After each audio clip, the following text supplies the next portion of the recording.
گرد بودم گردی دامانی وطن. گرد بودم گردی دامانی وطن، آب خوردم آبی بارانی وطن. نوش کردم هرچی نوشم داده بود. نیش چیدم از تن و جانی وطن، سنگهایش را برادر خواندم. تا شوم از سنگ جانانی وطن، خارهایش را به میژگان بردم.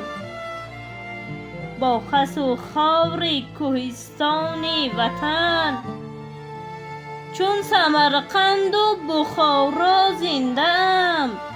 ریشه پیوندی زرافشانی وطن، با دوشنبه خواندم ورزاب عشق. در خیابانی گلافشانی وطن، تا ز ختلان و بدخشان و ز سغد. خورده ام نان سریخانی وطن،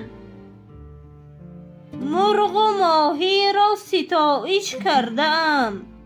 در هوای آبشارانی وطن.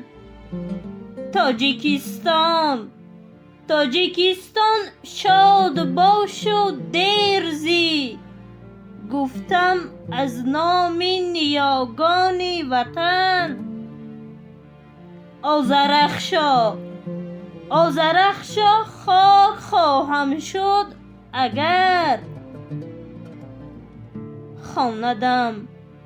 خواندم خاکی غزلخوانی وطن.